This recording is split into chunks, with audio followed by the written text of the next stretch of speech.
All right, we're good to go, John. We are live. Yes, sir. Thank you. So good evening and welcome, everyone. This open meeting of the Northborough Open Space Committee is being conducted remotely pursuant to the Chapter 2 of the Acts of 2023, an act relative to extending certain COVID-19 measures adopted during the state of emergency, signed into law March 29, 2023. All members of the Open Space Committee are allowed and encouraged to participate remotely. The act allows to meet remotely, entirely remotely, so long as reasonable public access is afforded so the public can follow along with the deliberations of the meeting. The public is encouraged to follow along during the posted agenda unless the chair notes otherwise. Members of the public who wish to view the live stream of this meeting may do so by going to Northborough Remote Meetings on YouTube and look up the Open Space Committee. Ensuring public access does not ensure public participation unless such participation is required by law. This meeting will not feature public comment. I need to take a roll call for members who are present, and when I do so, please answer in the affirmative. Leslie?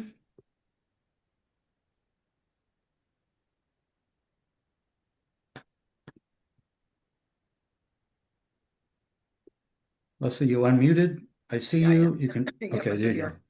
Excellent. Dan Clark. Here. Brian. Here. Ashley. Here. Carter. Here. And I'm John Campbell. And we're also joined by town staff, Vinnie Vignali. Here. And Jacob is here, I think. Oh, Hello. good evening, Jacob. Thanks. Nice to have you as well. And we also have two visitors, Mr. Don Byrne from Westboro and Meredith Houghton from SVT, who are part of our agenda this evening. And I would like to start the meeting by getting item 1 out of the way, which is consideration of our July 28, 2025 minutes, draft minutes for acceptance. Now, we had a number of amendments proposed by Carter, and Carter, I want to thank you for your thoroughness going through the minutes. An amended draft was sent to everyone. We could, if members like, we could make a motion to accept the minutes as amended, or if there are specific questions on the amendments, you can bring them up now. I open the floor for that.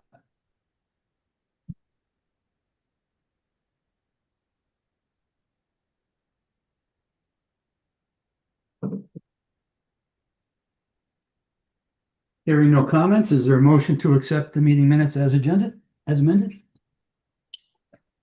So moved. Second. The motion was by Brian and was the second by Carter? Yep. Thank you, Carter. All right, any further comment on the minutes? Hearing none, I'll ask for a roll call vote. Leslie? Aye. Dan? Yes.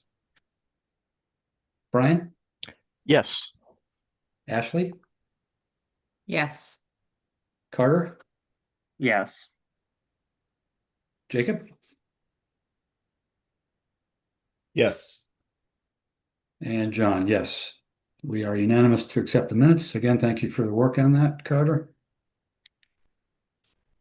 Okay, well, the star of the show, Don, if you don't mind me calling you that, is Mr. Don Byrne from Westboro. And we're going to have a presentation again on the potential Boston-Worcester Airline Trail continuation and redevelopment, as well as its connection to the Aqueduct Trail that goes through both of our towns. A little bit of background, at least from my memory. Don, we met only once, and that was when you presented to our select board in January, I believe. And I introduced myself later, but I heard your presentation there, and the select board was very encouraged, and the result was writing a letter of recommendation that we collaborate with Westboro on further development. So we've been a little bit late in getting this meeting scheduled, but thank you for coming tonight. And I'd like to open the floor to you to present your ideas and how we can best work with you to make it happen. Okay, I wanted to start with a little bit of intro on myself so that people know who I am. I'm Perfect. the guy, not only am I the one who was pushing BWALD, I previously was leading the effort for the Westboro Charm Bracelet, including the sections that go through Northborough, which I appreciate the Northborough Trails Committee doing a lot of great work to help us do that. As part of that, particularly the section in Northborough, I worked with MWRA. Actually, I worked with first with some state officials to get MWRA to talk, and then it took us 10 years of myself and representatives from SVT to not only to get an agreement and then finally get the trail open through the treatment plant. But it did give me experience along the way, and I helped Southborough with their reservoir trail, securing agreements with MWRA for them to have their trail that goes along MWRA property. I've been working on the BWALD concept for quite a long time. I actually was started thinking about it when I moved into my house almost 40 years ago and discovered the right-of-way up in the woods behind my house at that time. The plan is for a trail that goes from Framingham to Worcester with two branches. One branch would go from Southborough up to Marlborough, and the other branch would go from Westboro up to the treatment plant and then follow the aqueduct all the way up to Berlin, where we connect to the Mass Central Rail Trail, which, if people are not aware of, is a 105-mile planned trail, of which 70% is built and approximately 90% is secured, that the state is going to have from Boston to Northampton. So I started talking to Northborough through Ashley and others quite a while ago. It has been slow. I did present to the Board of Selectmen, and then I met with the town manager and the town planner in July, and I have not, your minutes had some mistakes because I have not actively talked to MWRA at the request of Northborough, because you folks were dealing with the bridge and you did not want to have confusion of a second effort going. So my current plan is, if once you have the bridge going, if Northborough is still interested, I'd like to take it to the Legislative Trails Caucus, which is about 40 legislators, state senators and state reps, and have them approach MWRA. MWRA can be challenging to work with, but if you can get them talking, you can walk them through and say, okay, please explain to us why there's a problem, and don't just use the words, we're worried about security, which is a common discussion point. So if we can get the legislators to say, no, really, let's work with them, or have you work with them, that to do the feasibility study, and you get input to say why the feasibility study won't work or whatever, I believe we can convince MWRA to allow a stone dust or even paved, but I think stone dust is probably the best approach for a trail along the aqueduct from the treatment plant to Berlin.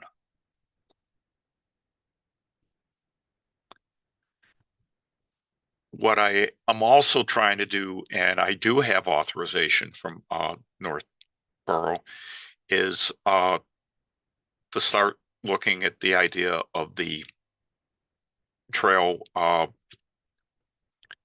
along Route 9, the old corridor there. And I have started investigation, but even that was a little slow. I've been trying to reach John LeBeau, who used to own Shrewsbury Nurseries, to get permission to walk across his land. I'm a strong believer in that if you're going to go investigate, even if you're looking to hopefully get an easement or buy a piece of land, you first talk to the landowner, and because otherwise sooner or later it will come out that you've been across their land, and many of them do not feel friendly or good at that point. So if I can share, I'm going to share a screen with you if I can. And Hey, Don, I just have one question as you're doing that. Thank you for clarifying where everything stands. Did you say that the first step before conducting a feasibility study would be to go to that Legislative Trails Caucus? Like that's first, feasibility study is second, and then talk to MWRA? Is that the order of events? no, it would actually be go to the Legislative Trails Caucus and tell them that Northborough and Berlin now is interested Great. in doing a feasibility study for a trail along the aqueduct, and then go to MWRA and say, we're hoping to do a feasibility study, but we obviously can't do a good job with a feasibility study without working with you folks. And if we can get them to accept that, we should be able to hopefully get a better situation here where they can actually, we talk to them, and when we say things like, okay, we want to improve the bridge so that so you can ride under Route 20 without having to go across it at grade, or other things like that. They can tell us, well, you can't dig underneath or why, but the idea is to get them engaged when we're doing we'll do the engineering. When I say we, I have checked with the state, and the states said that they were perfectly willing to let me charge $100 an hour for my time, which I will not actually charge Northborough. I will contribute the $100 an hour to Northborough and Berlin, assuming we're doing the whole feasibility study, or even just the piece in Northborough along Route 9. I will contribute the $100 an hour for free. And that can be your matching grant, so the town does not have to raise or appropriate any money to get a feasibility study to start talking about the trail. That's my offer to the community. And did Westboro, when you worked with Westboro, did you do that there, and how did they go about that? Because Vinny was just looking into how we would have to do the RFP process. What happened in Westboro was they actually hired a local engineering firm, Waterman Design, who I've known the people for a long time. But then they had, unfortunately, the town employees decided that they didn't want me involved at all. Okay. And they did the feasibility study, and when it was reviewed by a number of people, including the Active Transportation and Safety Committee, which I'm on, we found horrendous. The town employees had basically drafted most of the language, and there were places in the original draft where it conflicted with itself 3 times over. It literally said, in this area we're doing A, and halfway down a page it said that same page it said we're doing B and not doing A, and then at the bottom it said we're doing C. And there were things like that, and just it was unreadable and unusable, and the select board had looked at it and said, we asked for these 20 items and we got 10 of them, and it was a mess, and they didn't have any money left. And I offered and basically did 1,000 hours of man hours for free, right? And this was right at my retirement, which I can tell you at the time I was charging $250 an hour for consulting. And I gave it to the town. And so I authored the feasibility study that you find on the town website. Okay. And Waterman Design worked with me and upgraded the plans to do that because I'm not qualified to do civil engineering survey. I was trained. I actually did it for a railroad as an assistant back in college as an undergrad, but I never became a professional engineer, so I am not qualified to sign off on plans, but I can read engineering standards and documents and understand them even after all these years, which is coming up on 50 years. It's more than 50 years actually since I did it. Okay.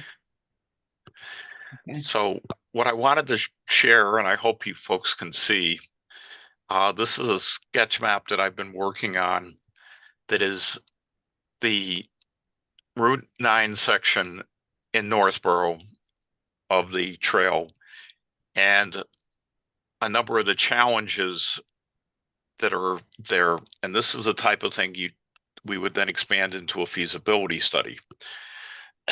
So you have the fact that from Walmart, we have to get down to the area where you're now they're rebuilding the hotel, and I understand from that that's actually impacting things. So this particular area may not be correct. I did this a while back, but we need to get across and get into the Mass DOT yard there or along the edge of it, so we can use the old trolley line, which is the driveway. As you approach Route 20, it gets steeper than 5%, and we have to figure out what we're doing for that. And also whether we want to cross at Northborough Crossings Light or whether we want to cross down at the actual original trolley line, which is near the interchange with 9, and that has its own challenges. They both have challenges. Then you have a steep grade on the other side. We have the question of, obviously, if you're building a trail that goes that close to a major shopping center and apartments and other things, you want to be able to service those, so you want something to get to them. And then finally, sorry, there's a phone ringing and I'm trying to ignore it. And then finally, do we want to have a direct connection to Avalon through the woods? And then I've talked to Shrewsbury slightly, and they seem to be interested, saying, yes, it'd be foolish to stop the trail in the middle of the woods, and said, let's look to get to at least Walnut Street. So there would be a physical connection where you could get on roads or other things and use it rather than just stop in the middle. Also, I point out that 9 and these 2 purple lines, if you aren't aware, MassDOT is building a shared use path on either side of Route 20 through parts from Shrewsbury, from the Northborough line down to South Street. And obviously and then there's going to be a connection to the Grafton T station. And again, how do we connect? We're that close. You don't ignore another project. Trails are most valuable when they're a connection.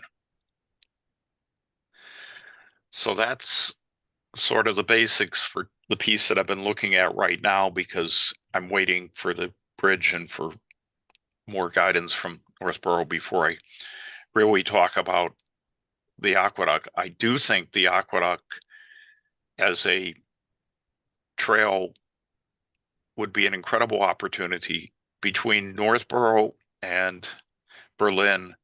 It's 106 acres of contiguous open space that would become a linear park for your two communities. And to me, that's a rare and wonderful opportunity to develop. And I can go into more details if you want on the trail. Most of this would be based on the original concept plan, which I did a number of years ago, but which is still a good basis to start discussions. Well, Don, before you move on to the Aqueduct Trail, just you mentioned John LeBeau. Which parcels did Shrewsbury, is it Shrewsbury Orchard? No, Shrewsbury Nursery. He basically owns the piece from Route 20 to the Shrewsbury line. Oh, interesting. Okay. And that's an amazing piece. I have been back there, and it's down in the cut. And even though Route 9 is just a very short distance away, you feel like you're in the woods, and you don't know that you have Northborough Crossing just to the north of you and Route 9, a busy road to the south of you. You feel like you're in a deep woodland. Yeah. And Mhm. it's a cut that's about 40 feet wide, 40 or 50 feet wide through the hillside. And you're down in the below grade. So you're buffered from the both the visual and the noise in both sides.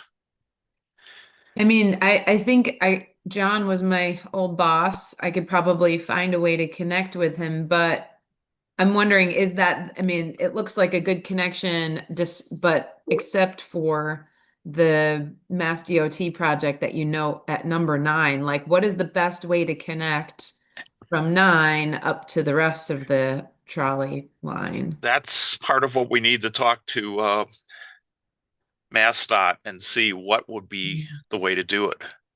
Okay. And the other piece of news you should be aware of, in fact, I got confirmation again today because I saw the gentleman, is Pete Sutton is the state bicycle and pedestrian coordinator for MassDOT planning. And one of the priorities for MassDOT is that they realize that their roads do not do a good job of supporting bicycling and pedestrians. And the worst road, and the one they want to fix first, is Route 9 from Shrewsbury to Southborough. Oh, So I can't say with the current questions of finances that are coming out of Washington and everything else what their real plans are, but it still is a high priority for MassDOT. So this seems like a wonderful time to be trying to work with them, because I think if we could get on the tip and if we could figure out a way to connect from the Route 20 project that they have up to Bewald, they would be interested. And I was talking to Pete today about that.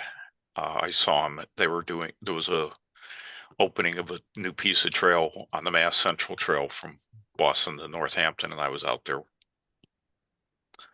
for the And- ceremony. Don, do you know who owns those parcels just in that? There's a couple of forested parcels right there just to the east of number 9, to the Yeah. south of. Who are the Well, you owners? may be some of the interchange itself on the south army side is actually owned by the state, and we might be able to sneak up to close to 9, but how do we Cross would it. would the state be willing to do a bridge, another bridge across 9, or what do we do? And if we have a bridge across 9, that opens the possibility of you build a bridge across 20, because if you're raising yourself up to get across 9, do you make the logic and extend one across the other way? It opens a number of questions, and there's definitely going to have to be a lot of discussion with MassDOT, because it's their interchange, and their driveway into the yard even is, the road is, I believe, still considered their driveway in part. So the section from 7 to 5 is all mass, has a lot of mass dot, but they are aware that we're talking about this. Okay. I was just looking at the section to the south, and that looks to be owned by New Time. I don't know what that is, but Yeah, Must be that was, Oregon Metro. yeah, the Shrewsbury Nursery section was sold off, and Okay. I don't know what the best approach is, but I think this is one of these ones where you have to sit down with MassDOT. When we did the Westboro feasibility study and we didn't have this level of challenge here, we still sat down with them multiple times to talk to them, just because there was at least one place we were going to be right next to Route 9. How do we deal with that? We were crossing a number of their roads. How do we deal with that? You know, these things, it's all part of the project. The project can, a good feasibility study can, if this, for a short section like this, it shouldn't be too long, but the 10 miles we did in Westboro took almost 2 years to develop and write the study. So it's,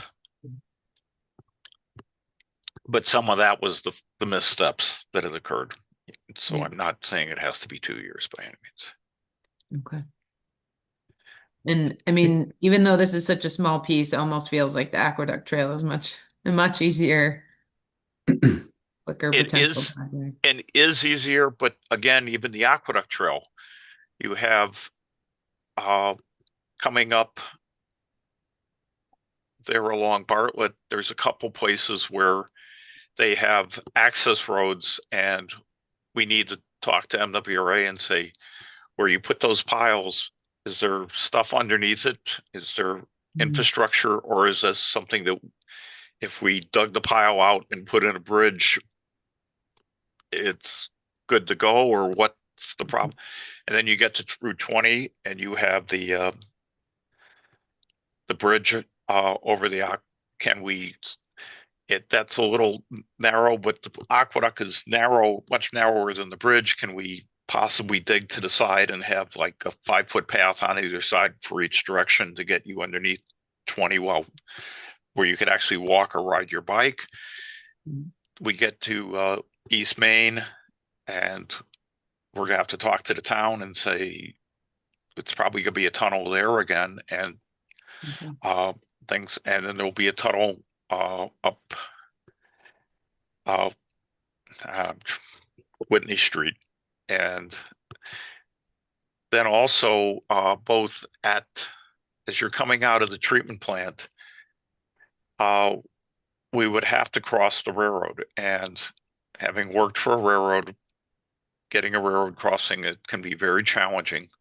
So it may be better to say, MWRA, can we use your driveway and go up to Bartlett Street, actually a little bit in Marlboro, and then cut over and then rejoin the aqueduct, so you don't have to fight with the railroad. And the same thing over on Bear Hill Road. If we went across the railroad, could we sneak up on the west side?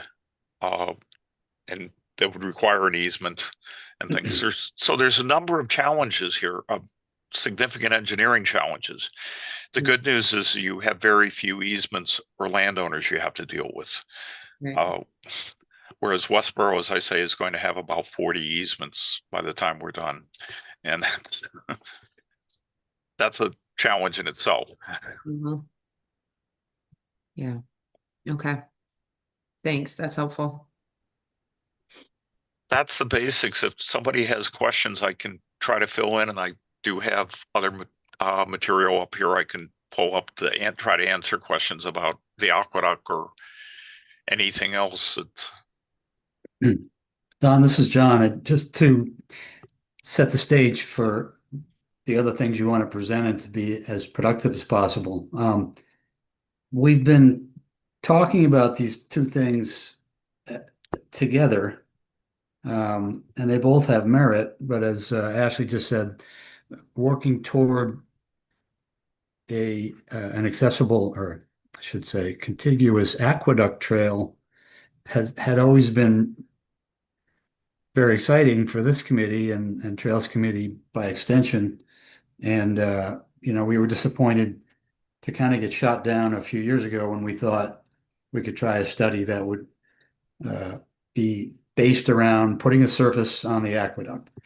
And you speak in encouraging words about a way to get them to be amenable to something, maybe as you say, stone dust rather than pavement, which seemed to be something that was a barrier. So I know that one thing I'd like to get out of tonight is knowing what we should do to encourage that effort to get reignited. And then if you felt like from Northborough side that we were sort of holding back because we were in the middle of the bridge project, which is true.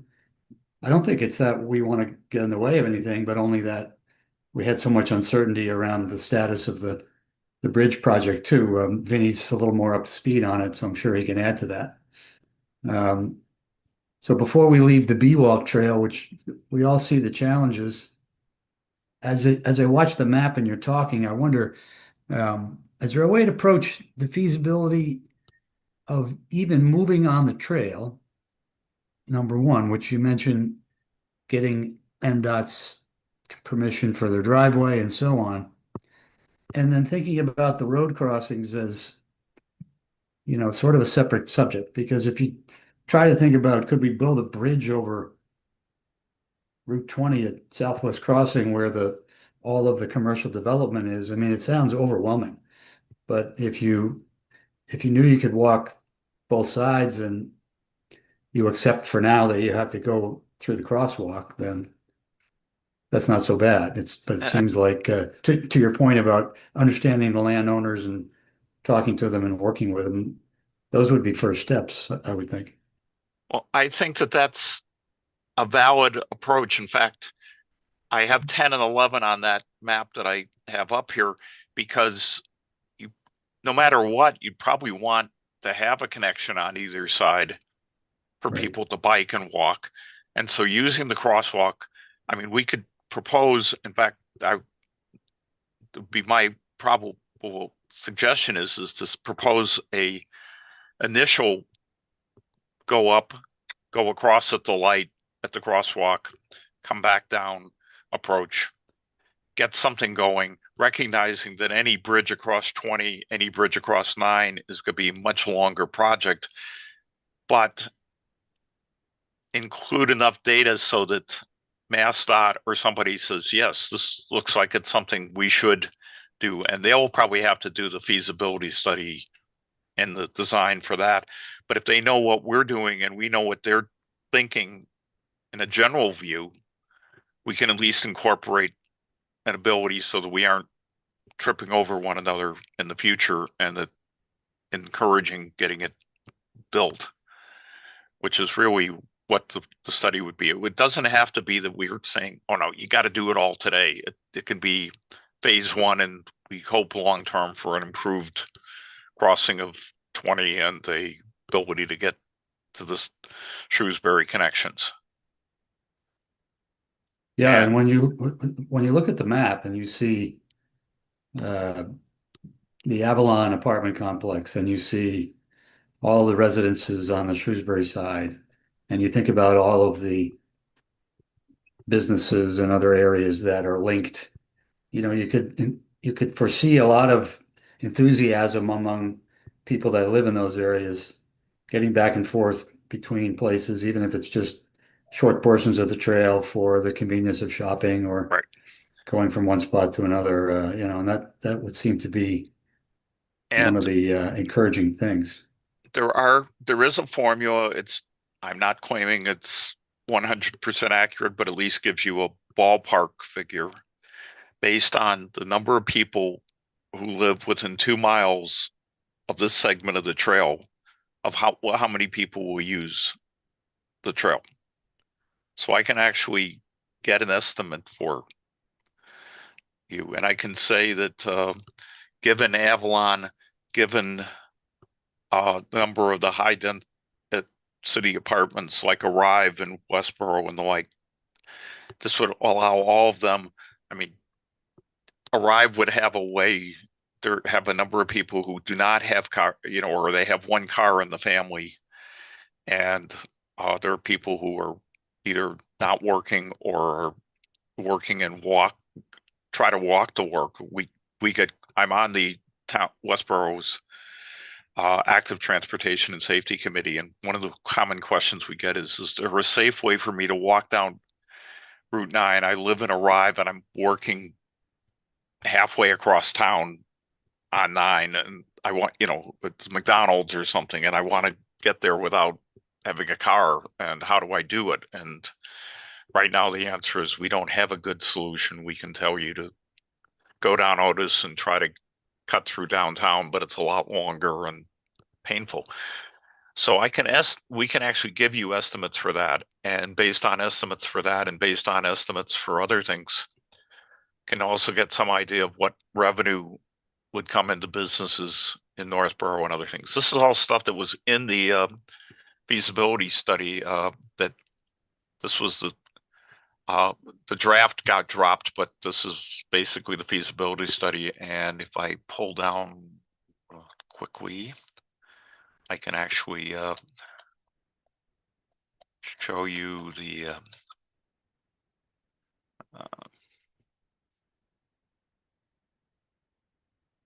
oh, I'm sorry, went a little too far, I believe. But I did have actual estimates for a number of users, and yeah, okay, I'm a little too far up. So yeah, there was a whole thing about the range of users, number of expected users, and this is just for the Westboro piece. It was over 162,000 was what we estimated based on the 2010 census per year of people who or number of trips that people would be doing on that trail. And there's a fair amount of money, property values, all these things, and this is all part of what would go into the feasibility study for Northborough. There'd be one of those that would break this down. So there would be some good ways to come back. And the other thing is Westboro is actually funding its design of the second section by doing a Mass Trails grant. And for a 1.5 mile very complex section, the town has contributed about 100,000 so far for the 25%, and they expect to contribute another 100,000 to get to the final design. But assuming we can get that done right, it's a couple 100,000, and then the state builds the whole thing for you, or pays for all the money for the actual construction after you have the design work. So that's not a bad return on investment in the end. And we hope we could do the same thing for the stone dust. And for stone dust, there's actually options where you don't necessarily do it all with tip. We maybe get some of the bridge and other improvements, some with tip, and we do stone dust for other things or work with the state. And I would explore all the options for finance again in the document.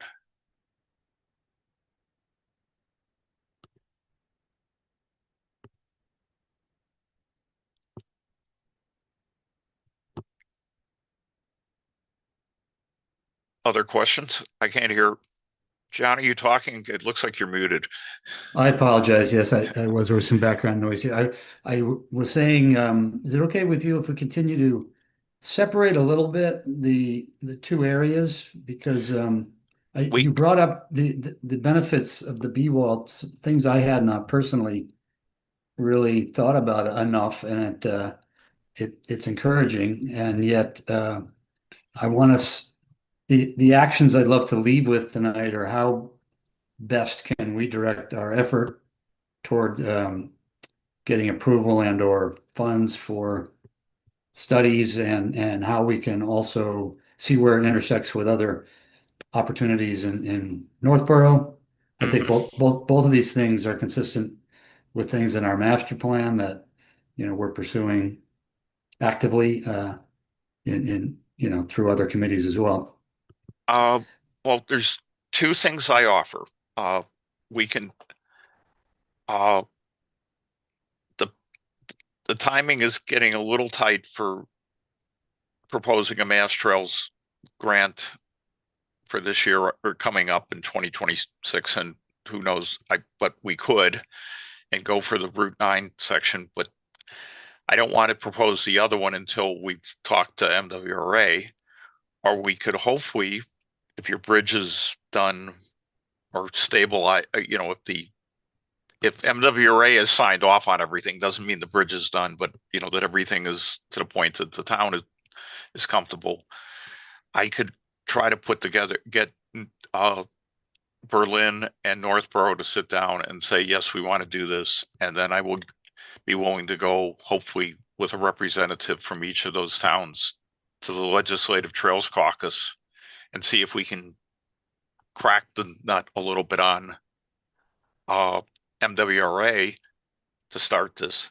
Or worst case, if it's going to take long enough and you folks are concerned, there's more than enough work to do a feasibility study. If you want me to go a little further with some rough estimates of number of users, a sketch map like the one I did for Route 9 that talks about all the major challenges and opportunities that I see along the Aqueduct Trail all the way up to the Berlin line, or all the way to the where the Mass Central is. I could do some of that for free for the town, so you could get a little more discussion going. These are all options. I want to see this trail built. And if I could open it up to Vinny and others on the committee that are more knowledgeable than myself, is there any reason why we can't pursue the communication to MWRA in the way that Don is suggesting, to go back and re-engage about putting a surface on the Aqueduct Trail? And does that interfere in any way with our project on the bridge? Because we already got approvals to pursue that, to the point where then we committed money for engineering studies and so on, right? Could I get some comment on that? Yes, that's the status as far as I know on the bridge. Was just recently I heard from the Stan Tech, the consulting engineer on it, and they hope to have sketches ready for next month and some preliminary designs for just the layout work to finalize what's going to be needed for the final design plans that they're hoping to get completed next spring. So we're within 6 months or so, I hope, of seeing that work, the design work completed, and then we move from there on to construction. I think the MWRA has bought into that. They've given us the permits, 2 permits on it so far, and 1 permit from the Mass Historical Commission. And so once we get the final design, we'll have to go and get permits for the final construction work. But it seems like it's moving forward. The question is as long as we're acting respectfully and professionally with MWRA, I don't know that the two would cause any collisions or any problems. If as long as things move smoothly, I can see them both moving along. Whether they say yes or no to the stone dust surfacing, that's totally separate than the use and the access across the Aqueduct Bridge.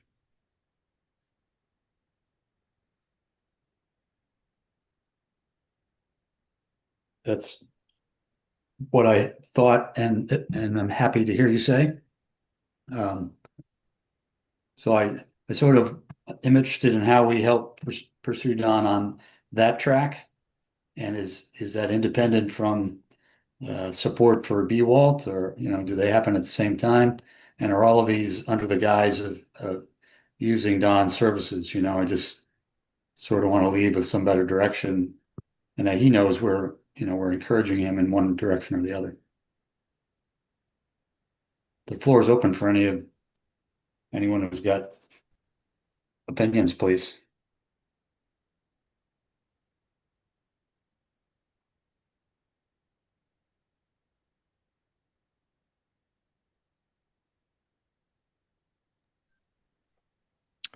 So if we've got a contact at the MWRA that we're working with on the bridge, I mean, it certainly seems suitable to just ask them about the options for a stone dust surface, right? As a concept.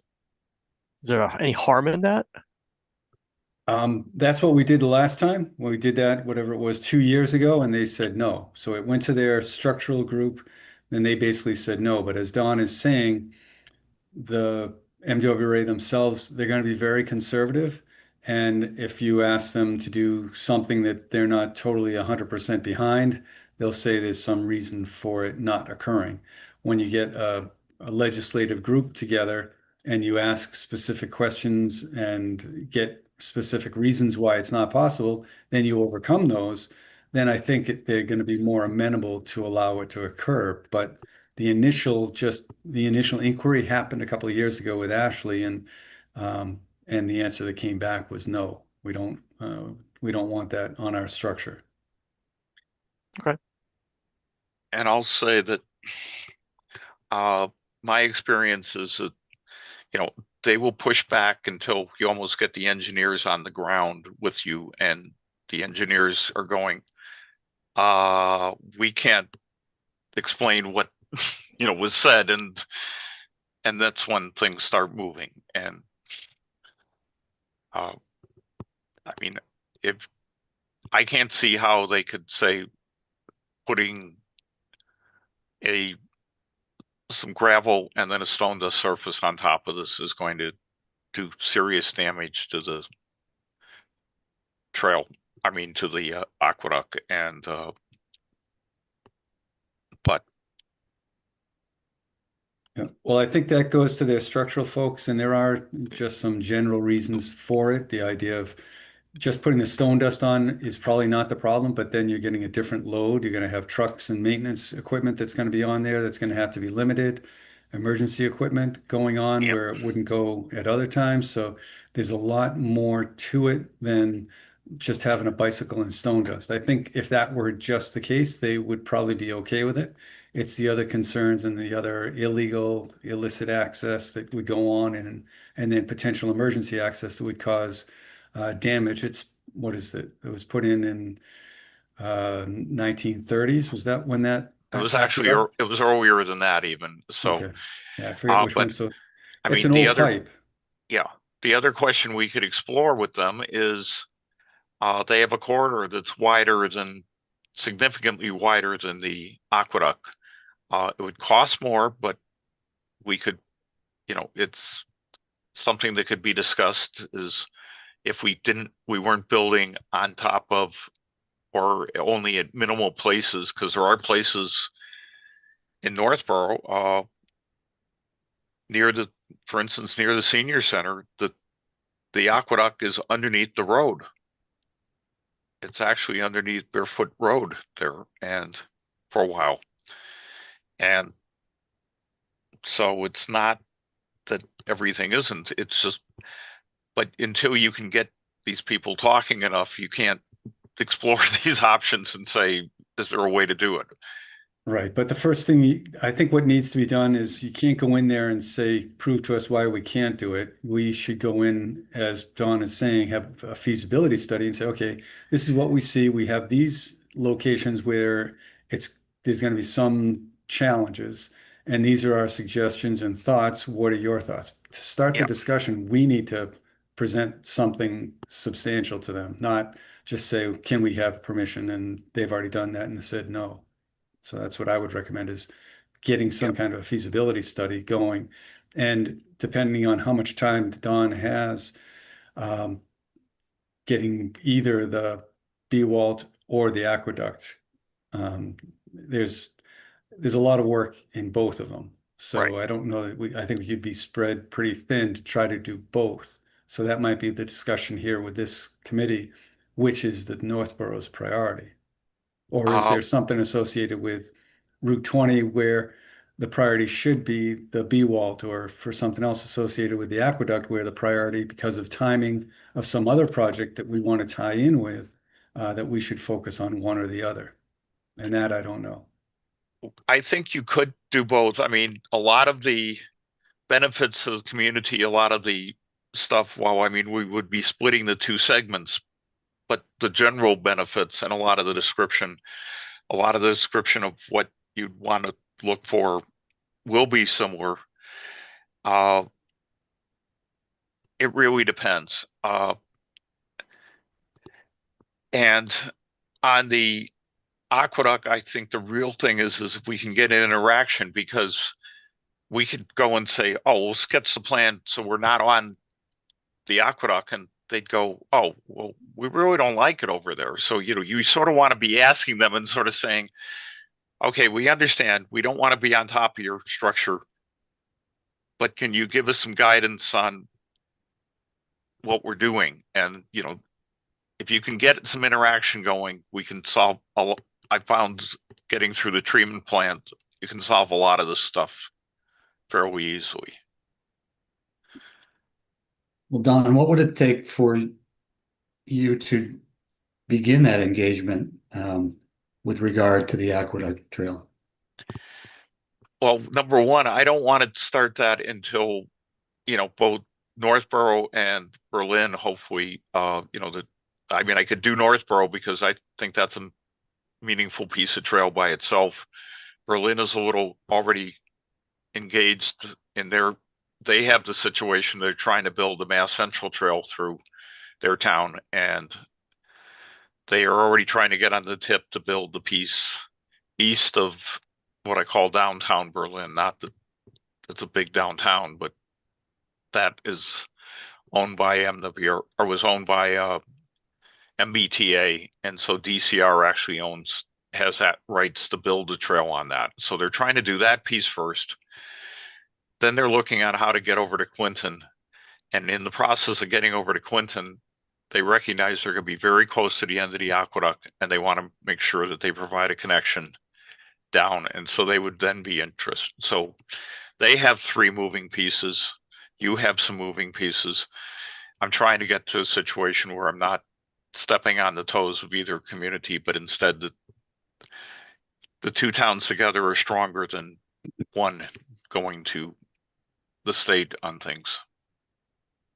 Well, just from my own perspective, given that the town of Northborough has gone through maybe 5 years now of speaking about the feasibility study for the Aqueduct Bridge so that we could get walking access over it, getting that approved at town meeting, doing a multi-phase funding approach, and Vinny finally, and years before that, just getting them to talk to us.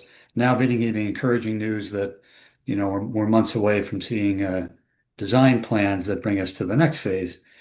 It would seem logical that the town would get behind more usefulness of the trail, and then the connection to the rail trail, to the bicycle trail, is really encouraging to a lot, and really exciting to a lot. So bringing that back up and having your help to get them to be more amenable to the surface plans, I think it would be the most probably the priority for urgency compared to the B-Wall portion, only because of, as I say, interest already in town of doing more with the Aqueduct Bridge. I will say that part of the reason I count both of them is I think the state would be very interested in the idea of, if I can get Shrewsbury to think about the rest of their piece. Mhm. I was at a conference of bicycle enthusiasts in Worcester. It was just a 1 day or half day meeting. And I'm sitting there, and the Worcester Transportation Department stands up and does a presentation. And they said future active transportation projects and priorities. And they flip up the first slide, they flip up the second slide, and the third slide I almost fell over backwards because they had connect downtown to Bewalt as the third priority. And it's like, wait a minute, I haven't even talked to these people. The trail technically stops at the Worcester line, and they're already thinking about trying to build the rest of it. But the idea of the second largest city in Massachusetts, actually in New England, connected to the biggest bike trail project in the state, people start looking at me and going, how do we do this? So, I mean, there's the aqueduct and other things. Some of it flows if the more we can get to say we have a story here for the whole thing. So Good. I'm not saying we shouldn't do it in pieces or other things, but I'm just be aware that this is part of the whole thing. Is if you get people buying in on the individual pieces, to get from Worcester to there. I'm not. I'll say that Southborough looks like it's my equivalent of Weston. If you've heard anything about the Central Rail Trail, it's been about 25 years ago. They tried to build the piece from Boston out to Clinton, and Weston said absolutely not. They actually blocked the development of the trail, and I think Southborough may be my equivalent of Weston for the Bewalt.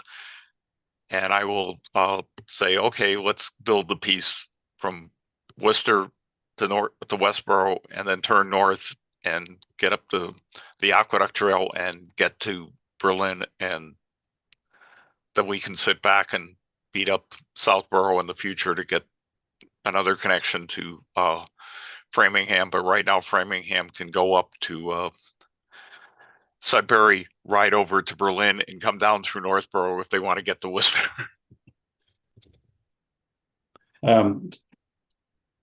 What actions from Northborough would help you the best? Do we need to do grant proposals from our side, or do you need to know if funding is available? And what would you like to see us do? Well, I'm going to stop sharing,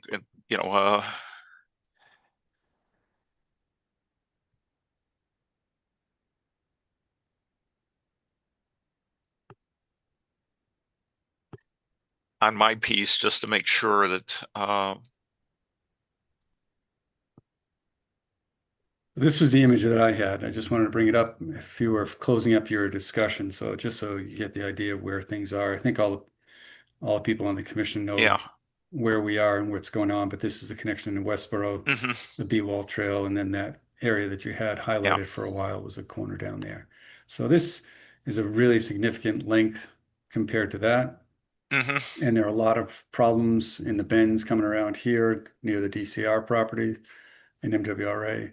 But crossing under 290 is another issue. But these are things that can be done and can be accomplished by known methods.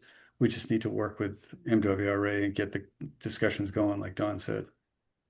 And I think with John, what John you're saying is, what's the next step? And Don, I think you're kind of answering that the next step is to get a feasibility study going. I'm offering to do a feasibility study for either. If you did it with us right now,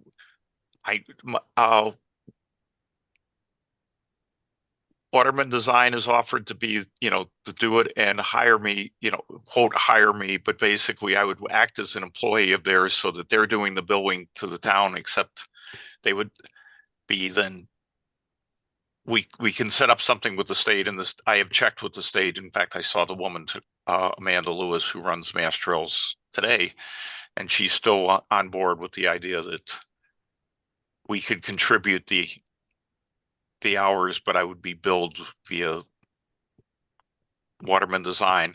If we can find another engineering group that's willing to do this, I'm perfectly willing to work with them, but that would be my approach to start this. And I'm going to do either section. If we do, I will say if you do the Aqueduct Trail in Northborough, it's less than 2 miles up to Berlin, to the piece in Berlin, and it might be worth tacking that on because it makes them more attractive to the state because you're connecting to their big project and providing another feeder to the effort where they're spending most of their money. So what's your estimate of the cost of this feasibility study? Just for thinking the contracting, we're gonna need to do, if it's over 25,000, it's gonna have to get certain bid requirements. If it's over 50,000, it's other bid requirements. It's we have the one we did for in Westboro, which was 10 miles and had more challenges in the sense that there were pieces where we were truly building it out of whole cloth. You know, there was, for instance, from somewhat east of 135 to Otis Street, there is no trail route. And so we had to create one and things. I had explored it, but we still had to do a lot of work. Was about $100,000, of which what I'm basically saying is that my contribution would be in the order of 40% or so of the total cost of the thing. So it'd still probably be over 60. So Right, so we have to go out for public bid. We need to get at least, yeah. Well, we have to just put it out for public bid. We don't need Right. three. And Typically, there we is get- some challenge here if I'm doing, or how we work with the engineers, if I'm doing the writing and they're doing the engineering and things, but Yeah, that's the I offer it details. as what? I don't know if we want to get into those details with this committee. Right now, we're No, just kind but of I'm looking just at saying where the that next that's, step is. be aware, but Mass Trails does pay for feasibility studies like that. And what I was trying to do is offer a way to make it so the town didn't have to do the matching grant of at least 20%. Just to make it more attractive. Yeah, no, that's a great offer. Just, there's still another $50,000 or so. Yeah.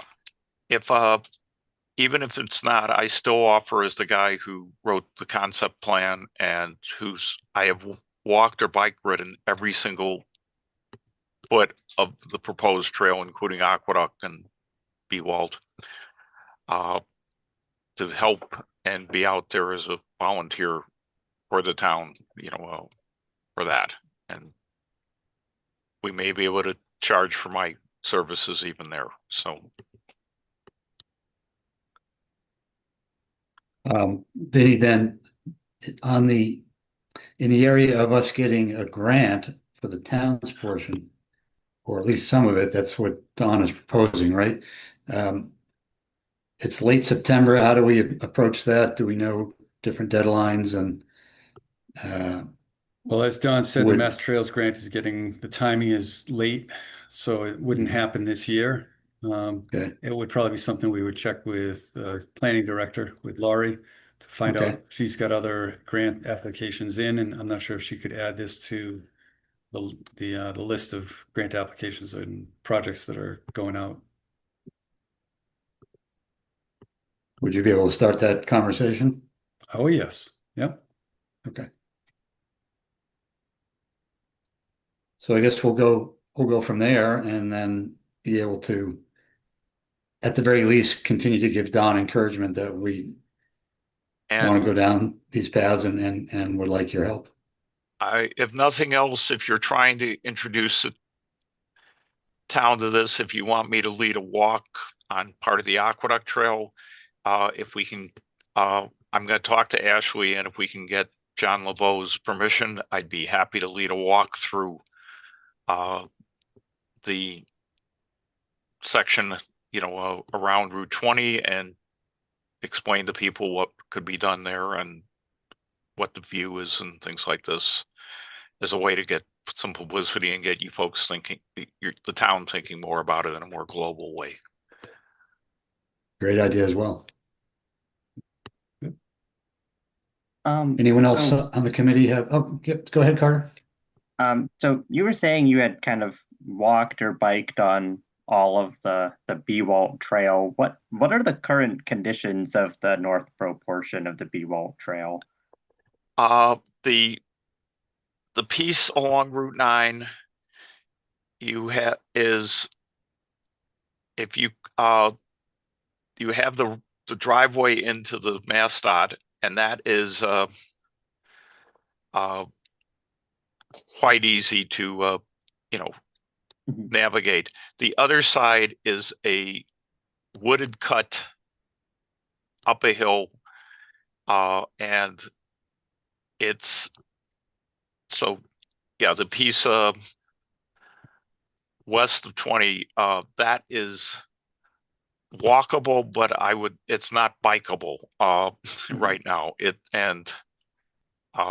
As I say, it's gorgeous back there. It's deep. It feels like you're in the deepest woods, even though you've got the exit ramp or the entrance ramp to Route 9 very close to you for a while, and you're also close to Northborough Crossing and to Avalon, but you don't feel like you feel like you're in the woods. Mhm. It's a wonderful spot, but I'm not good. I've gone back there as individual exploring, and I don't go back there now just because I say I don't want to disturb and cause some problem for Lobo and you folks in the future. Until we asked informally, it just doesn't make sense to take people back there. Yeah, I mean, I guess I'm just kind of thinking like, I mean, the aqueduct is, I mean, not almost all of the aqueduct is currently used as a trail by a lot of people. And I haven't heard of people kind of frequently walking back on where the Bewalt is. And so I'm just kind of thinking of like, okay, well, we can do work to kind of improve the aqueduct trail, but any work we're doing with the Bewalt would be kind of making something completely new that nobody's really doing anything with right now. Yeah. And the Bewald will require easements because you're gonna have to go by the hotel and the Mexican restaurant or whatever is going to end up there. The Mexican restaurant that had been on the thing, and then climb the hill up to Walmart. Some of that's in Westboro, but it would have to be worked with the town. So I mean, there are easements, there are land acquisitions. LeBeau's strip is the old right of way, but it has no other value. But he owns it, so he's obviously going to ask for something in itself. So there's a whole process there too.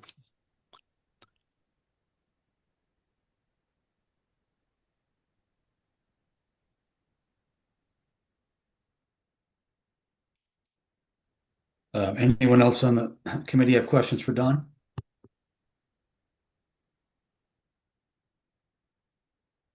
I will say Ashley and others have my email, and feel free to, if there's questions after you hang up on this, feel free to send me questions and I'll be happy to respond to the committee. That's excellent. I think we're going to keep this high on our agenda. Unfortunately, this committee doesn't meet again until end of November. But in the meantime, I think we'll explore among town staff, as Vince said, working with Lori, our town planners, see what grants. She's extremely knowledgeable about that area. Try to see where the opportunities are, so that even if we're planning for next year sometime, we put those things into place. And I think that would be our best actions right now. But Don, if it's okay, we'll wrap up, and thank you very much for taking the time to present. It's a lot of opportunity and we appreciate it. Thank you for having me. And if I can do anything, just let me know. We'll do it. Thanks again. I'll probably leave now and let Meredith talk, but Yeah, thank you, Don. I'll get your email address, so I will be in touch too. okay, Thank you. Thanks very much. good night. Good night.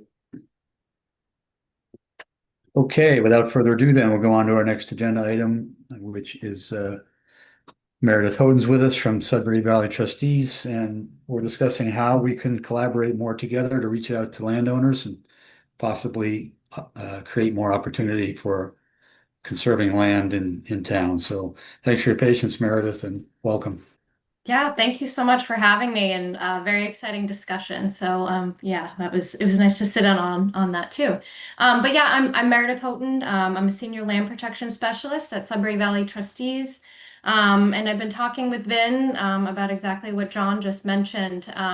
We at SVT have been working towards some proactive outreach to landowners in our region, of course, including Northborough. So yeah, I wanted to get input from you all. You guys do a ton of this, of course, already. Not all of our towns do, so you're kind of ahead of the game with a lot of this.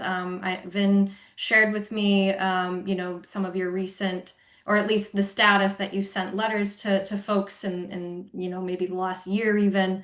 But yeah, I wanted to, before we start talking about specific outreach strategy together, I wanted to first just back up and talk a bit about at SVT some of how we arrived at the priorities for some of these open space parcels that I shared with you and that Vin put in your packet.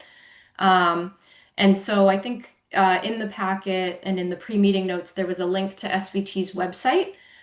So I invite you to take a peek at that, because what I'm going to explain to you right now is all on that webpage. And so there's a lot more there, and I don't want to, it's a longer presentation to go through all of that, and I don't want to do that with you all this evening. But I am happy to, if once you look at it, if there is more to discuss and you want to go through it in more detail, we can absolutely do that another time too.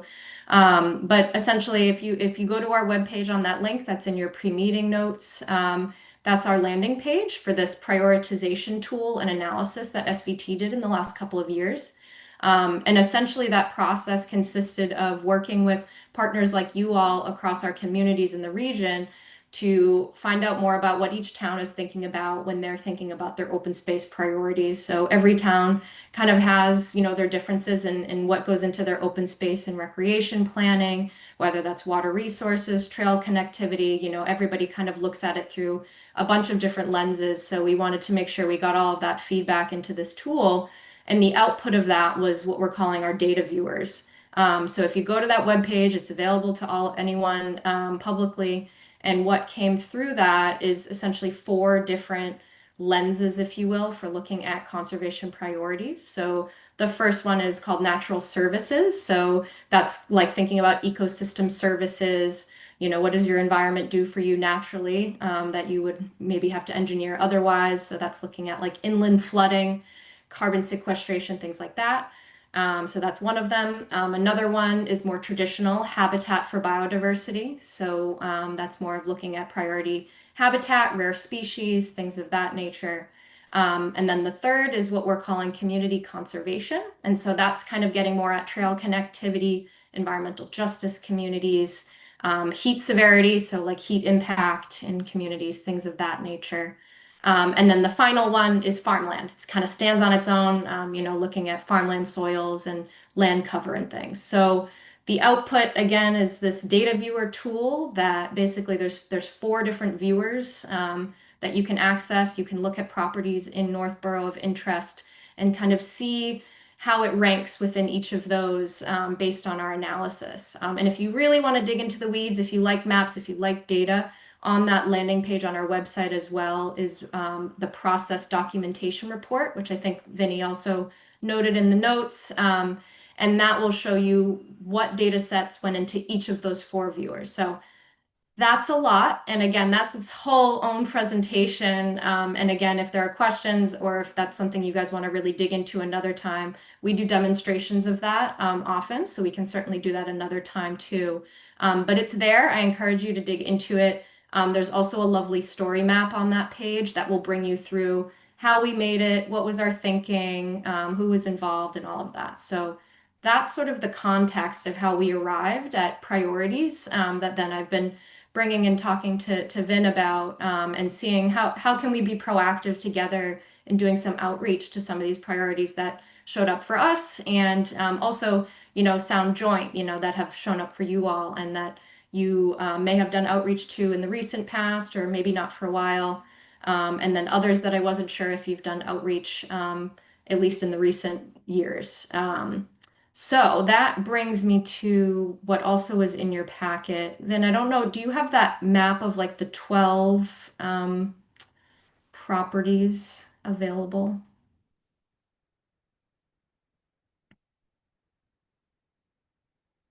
So again, we went through this prioritization process, and in looking at those and what kind of shone bright for us, I wanted to discuss with you all's potential where we might do some joint outreach. And these 12 on this map were the ones I wanted to get input on. And there was a corresponding list in the packet as well, I believe, to show the details of parcel IDs, things like that.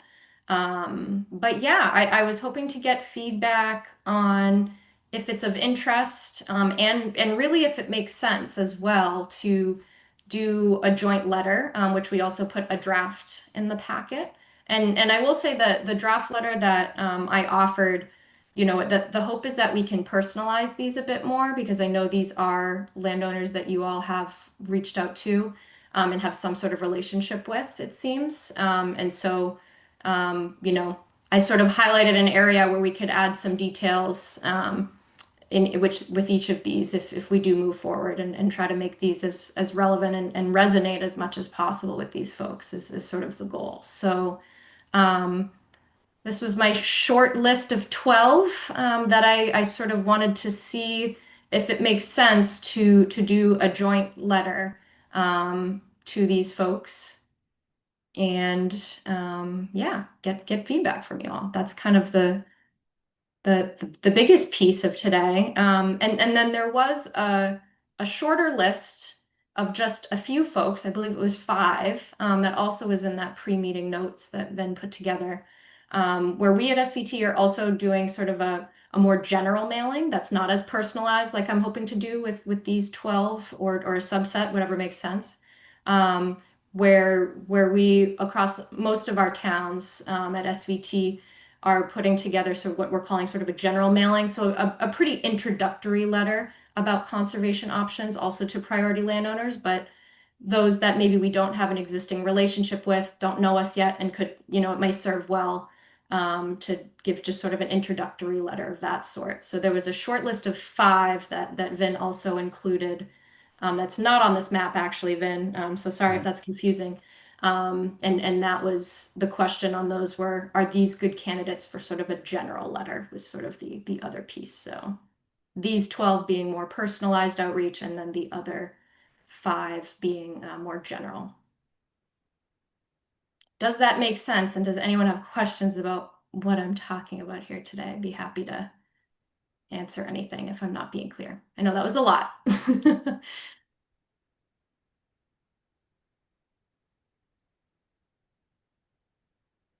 You're muted, John.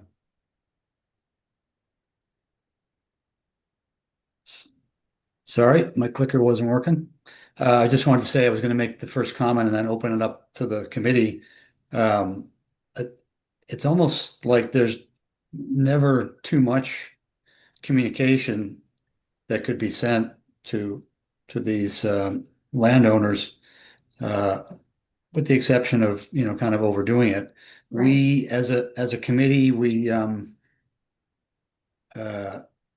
tried to do letter mailings on a regular basis. I've been on the committee for a long time, and we sort of lose track of it and then come back on it. And Vinny's been a blessing to our committee. He's gotten a lot of the data organized so that we're following a regular list. And we did a campaign back in the spring of 2024. And so, number one, I think it's timely to do it again. But for me personally, I like the idea of your personalized approach to the properties that we might decide are the best candidates and work together on how you would approach that. And I thought that might be the most effective as compared to another generalized letter that simply introduces SVT. And then the other part of that is having the letter come from SVT in collaboration with Northborough, that just might turn on a light bulb for certain people. Who knows, right? You've been in this a long time too, I'm sure, and sometimes you never know what emotions get stirred, and you never know what the right timing is. You have to be very patient. So the committee was in favor of collaborating in any way that makes sense, and that's just my 2 cents on where we'd put the effort first. I'll just add to, I think a personalized letter is sort of what you all had in to take a look at a draft. But if there's something even more personal than that to be done here, great. And I've been having these conversations with a lot of our towns in our watershed, and sometimes what comes out of these discussions is maybe it's better to someone who knows them to drop by and visit, of course, or maybe that's bringing SVT in because, as you say, John, sometimes it just kind of changes things up a little bit. So I think where it makes sense, like a personalized letter is fantastic, but if you guys have other suggestions where we can help on that, we're more than happy to as well. So, yeah. Yeah, I think what Meredith is looking for is also to use SVT as a resource. I know it's just on this picture here, we've got those lots 1, 2, and 3, or parcels 1, 2, and 3. And there are houses on the east ends of those. So we really don't want to just acquire that property. This is an individual letter that's going to go out to ask for either a conservation restriction or a sale of the backland.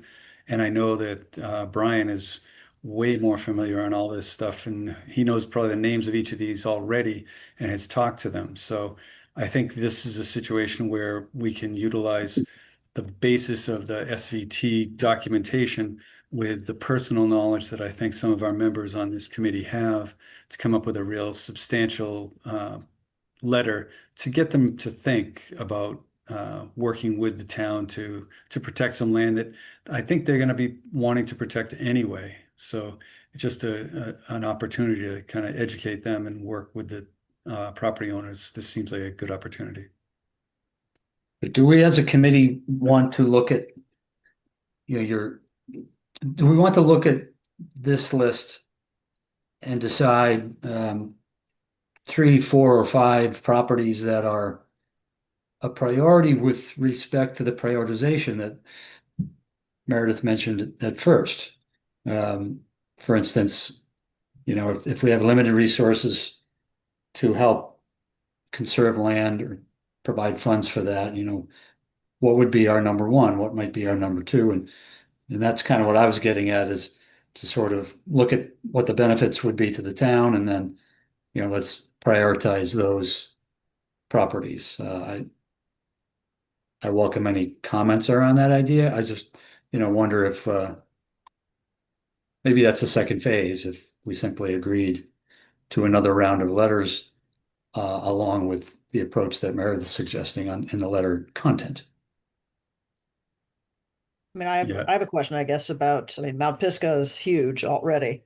And a lot of those 3 of those parcels are contiguous with that. So there could be one school of thought, which is we should expand that area, but then wonder, is there sort of a point of diminishing returns, and would we benefit the town more if we were to explore another area that gave another option as opposed to enlarging an existing already quite large option?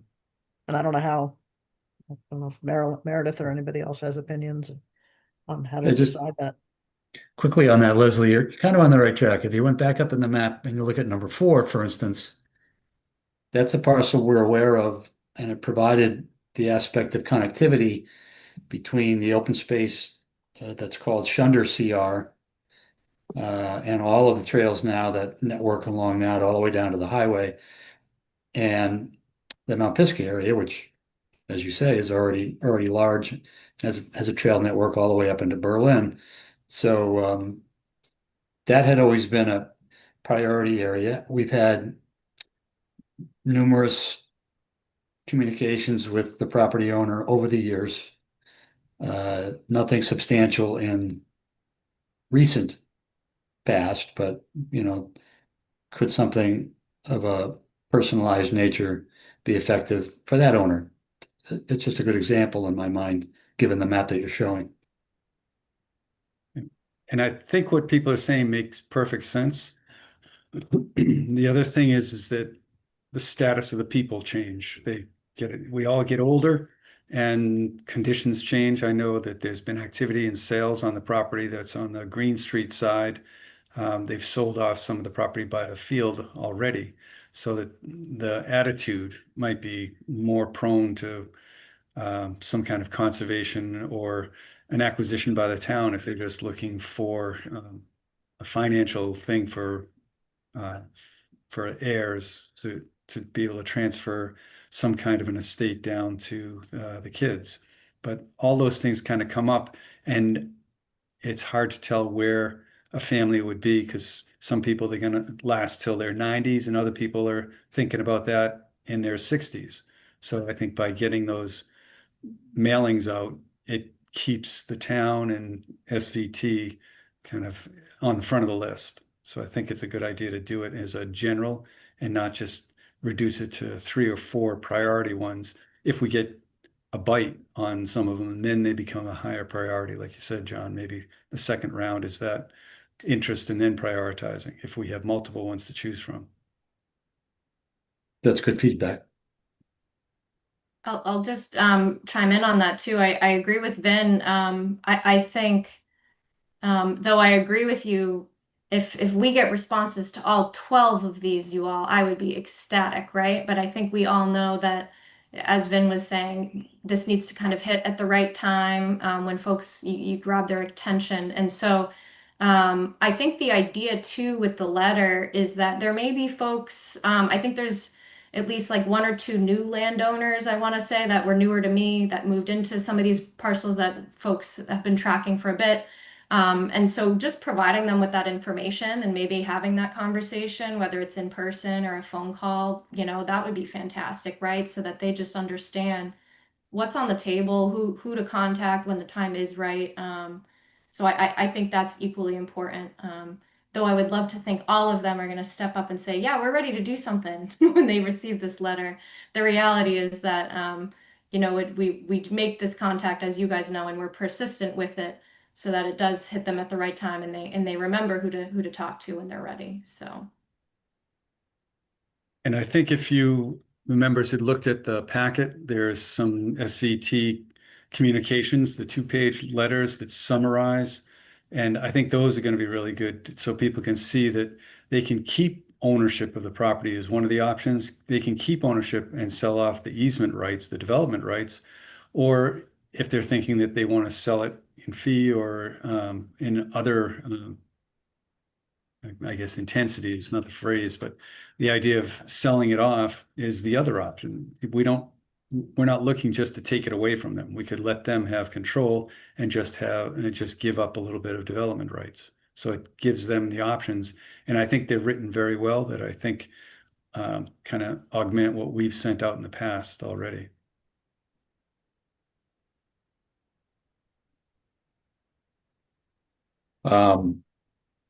Do we want to review the letter draft on screen, or do members have a good understanding of it? And then what should be our action for tonight? Does the committee want to approve proceeding with the letter in the way Meredith has drafted it? Could I get some feedback? So, John, I'll jump in. I want to voice my support for working jointly with SVT for the letter. I read the letter. I thought it was great. And also for sending it to all the 12 parcels that have been identified. I agree. Send it to everybody and see what happens. And these, I agree with the parcels too. I'm guessing it looked like they ranked highly on your model, and I'm assuming these are probably some of the last largest pieces of private property in Northborough, looking at the acreage of the lot sizes. So it's a good place to start for open space conservation. So I'm good with what was proposed and the language used for the letter. So I'd like to see it get sent out. Excellent, thank you. I just at a quick glance, I don't think the Gilroy property on Maynard Street was on there, correct? Think so. Could you say it once more, Leslie? Which was that? A Gilroy on Maynard Street? It's like 60 some odd acres. They have a tree farm. Leslie, any chance you can refer to it by number, and then In our spreadsheet. Vin could loop it back to Meredith that way? I'd like to. Yeah, I need to go dig it up. Yeah, I can get that to you, Meredith. Okay. Yeah, I yeah. think I'm not sure. Just not all the names resonate as closely as they do for you all, of course. So, I'd like to check. That'd be great. Thank Right, you. I think that one was a chapter 61 property, Okay. so it may have been dropped down, and it's not an agricultural, it's not 61A, so your prioritization may not have picked it up as strongly, but that's actually a good one, Leslie, for us to consider. And Vin, was that on the list that you your list that you shared? Yes, And I at think it least is. looked at it if it was on there, but it's not ringing any bells. I'll have to go back. But yeah, let's confirm what that is and we can check. As Okay. I've been hearing and seeing the excavators clearing about 30 acres in my backyard over the last week or so. Hmm. I'd like to see- Uh-oh. Yeah, you know what I'm talking about, Ben. No, no, oh, that one, okay, yes, they're doing. Yep. Horrifying. Yeah, they have a permit, but yes. Oh, yeah, there's- no, I know. There was I know. someone further back in the woods that I couldn't find out. I think it might have been in Berlin. It seemed like there was other activity farther back that I kind of looked around and couldn't see anything from the road.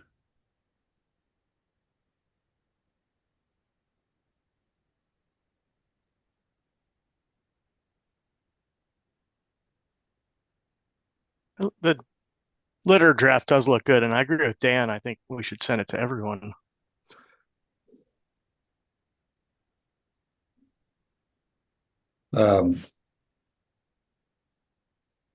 Is that list clear to Meredith and Vin when we say everyone? The 12 that I have on that map is clear to me, with the exception of the one Leslie just suggested. If that's a suggested add-on, I'll get information from Vin to make sure we know what that If- is. Assuming I have the latest version of the spreadsheet, it's line 40. Yep. Okay. Right. You're Just- correct, and mine as well.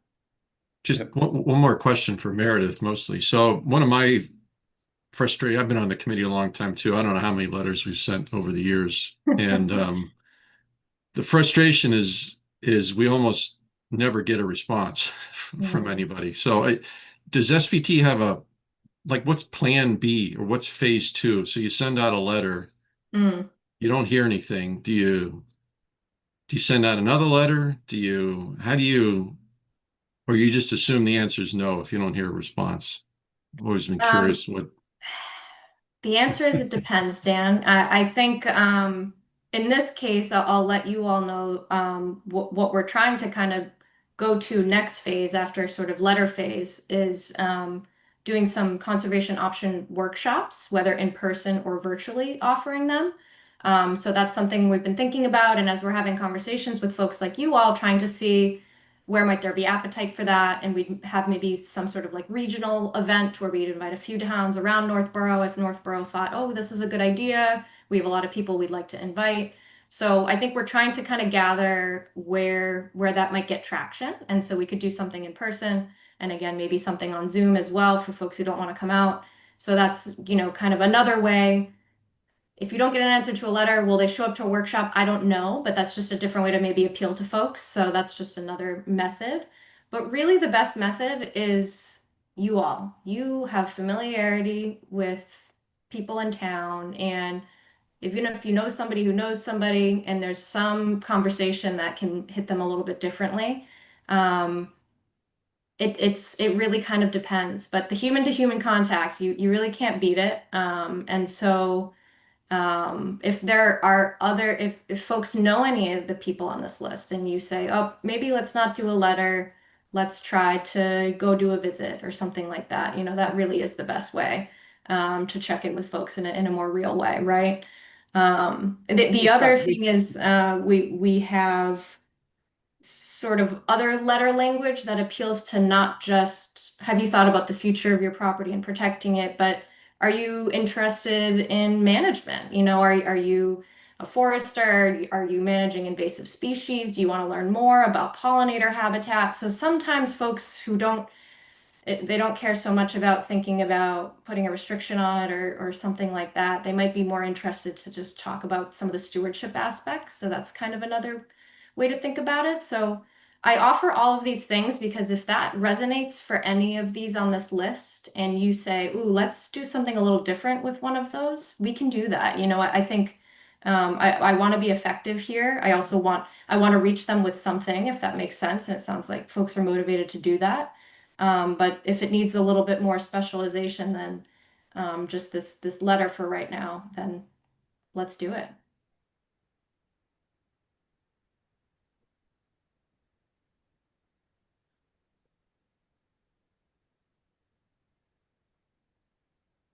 It sounds like we're close to consensus to proceed with the letter in the format you've written. And then, follow-up steps would be the things that Dan was just talking about. He's right. We talk about it every year, and there's always a little frustration. Many of us have had personal interactions with one or more of the property owners or attempted to, and some make a little traction and some don't. But if nothing else, and I think it'll be a lot more than that, but it sets the stage for our next round of potential engagements. And in the big picture of Northborough and where we stand with the opportunity to contribute funds to more land conservation. We've made some big purchases with community preservation funds, which is our primary vehicle. We feed that to our conservation fund in town. Historically, I should say, have done that. And it's been a very successful mechanism where then the Open Space Committee and the Conservation Commission have worked together on, approving when a particular opportunity for a parcel purchase or a conservation restriction comes up. We need to rebuild that fund, and we've taken the steps to do that over the last year, and we'll do so again in subsequent years. But we all know this could take several years to even get a bite. So that's, I think we're all realistic in that approach. And I just want to add too, I haven't done much in Northborough since I've been an SVT. I've been an SVT about 5 years now. But I just want to offer that, if things do start moving and there is traction, not only, do we want to provide support on this end, but for the actual transaction phase, know we're here. That's why we're around and you can lean on us. I know in a CPA scenario, you need a CR, so we could be that entity to help with that piece. But also if there are parcels that for whatever reason don't make sense for the town to go after, but they're a priority and SVT, you'd want SVT to take the lead on that. Those are all conversations to be had down the road. We want to be supportive and help you all, achieve, the conservation goals and see these parcels protected too. So whatever that looks like, just know that we can be a support in whatever sort of combination of, kind of getting there. So that's fantastic to hear. And SVT has been a supporter to Northborough, really going back to the beginnings of my time on the committee. And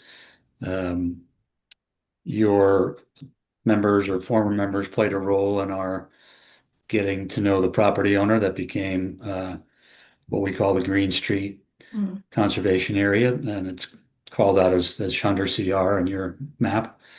But that's a good example. We ultimately had willing partners, and it took some time, but we had the right timing, and then we ended up convincing the town to take the resources. And I don't think I haven't heard anyone in our town that was ever disappointed that we did that. You always get detractors at the time who, and there'll be some always who want to go for economic development over conservation, but it was the right time in Northborough, and that helped. Should I say, encourage other people, and then it grew, and now getting land conservation approved by the voters has been successful. Not always easy, but successful for the most part. That's great. So we've always appreciate your support. Any other members with any other questions for Meredith? What is the other list of 5 properties that are in the notes document? Yeah, this was confusing, so sorry. I tried to explain, but it's basically 2 different tactics I was proposing here. You know, the 12 that we were just looking at on the map. I had seen from what Vin had shared that there had been previous outreach from you all. So I was thinking some more of like a more personalized touch on those with either a letter or something else made sense. And then that shorter list that you brought up, Carter, was a list that I didn't see overlapping on your list, and it was folks we don't SVT have a relationship with either that we know of. So that is where I was proposing maybe a more general letter that's really just kind of an introductory, a little less personalized. But if folks on that short list deserve a more personalized letter, like that draft that I sent, we can lump them into that. And it may be that some of those you're just like, oh, that's not a good idea to send, but that's where they're a bit more unknown, I guess, is the thing, Carter. So I wasn't sure if they should get a letter at all, and if so, if they just need more of a general one to introduce them to what options may be. Yeah, the one on that list that stood out to me, the 201 Bartlett Street. Does anyone know, is that the property that there's a very large warehouse that's permitted for currently? Or is that? Yes, that is the one. It's got a very large warehouse permitted and approved, but that's only on the western corner. That's one of the things that I had been looking at when we were looking at making the list a couple of years ago for landowner outreach. That was kind of taken off the list of parcels because it was in the process of being appealed, and the planning board decision was appealed, and they lost, and now they're in the process of having the permit, but it's still only taking up half of the area of the lot. And I thought there was something about some kind of a conservation restriction on the eastern portion of that lot. Mhm. But when I looked into it, I didn't find anything. So I think by sending a letter out to this one, to this property owner, and also a couple of the other ones, I think is a good idea. I would work with Meredith to kind of make them somewhat more personal, not just a generalized lender, but not quite as personalized as the ones that we just talked about. Yeah, I'm just noting, I think that property in the town have kind of a long history. Yeah, Yes. I knew there was something going on with that one, and that's why I wanted feedback, because I didn't know if it made sense. But obviously it's a large parcel, and I wasn't sure where it stood, so. Right. And it does make sense to approach them because they really have no use for the eastern portion. I know the Conservation Commission has walked that, and it's a big, wide open swamp. So I think it might be in their best interest to let go of some of it so they're not paying taxes. But in the town's best interest, it may not be a bad idea to have them pay taxes on property they're not going to build on. So it's always that discussion that's going to come up. But if we can at least bring them to the table to talk about it, I think that's the first step. Can you hear me? Yes, Yes. can hear someone, yes. I was just gonna say, I mean, it was really contentious with them. And they were required to put a restriction on that eastern side, and I do recall it being recorded and seeing a plan. It was so that they could get approval from MIPA to cross over the aqueduct to build that building. That was part of their approval. So I think the end result was a pretty good place, but again, that was when everything was in process that I remember seeing that. So I don't know if that ended up getting recorded. Like you said, you're not finding it, but it might have been a different type of restriction, so maybe it's not in the same place in the registry where you'd usually find one. How long ago was it? Um, let's see, it was during COVID, so maybe 2020, 21. Yeah, 'cause I looked through it and then I also looked in the open space plan, the open space and rec plan that had the update of all the CRs and all the protected lands in town, and there was nothing in it for there either. Okay. But I think Hmm. I like you right. If it's there, great. That saves us the work. But Yeah. like I said, I think they would be open to it. They seemed there was not as adversarial situation with the Conservation Commission as there was with other town boards. Mhm. So they seem to be workable to protect conservation areas. Okay, that's good. Not that they could do anything with them anyway, but Yeah. they were willing to talk about documenting a protection. And they own the very large piece behind that's about 140 acres, right?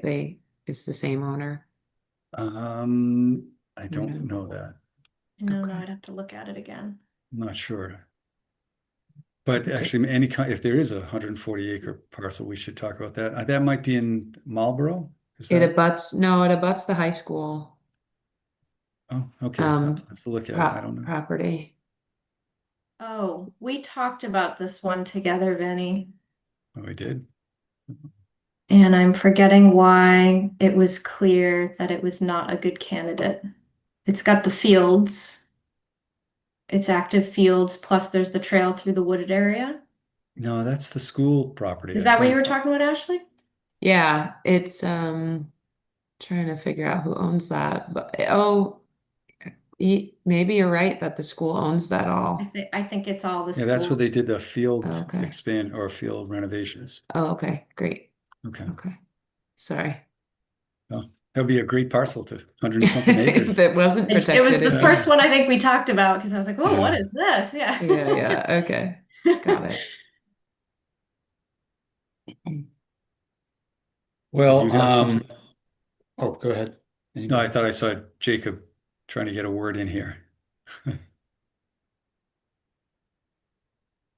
I think his audio is not, we can't hear you, Jacob.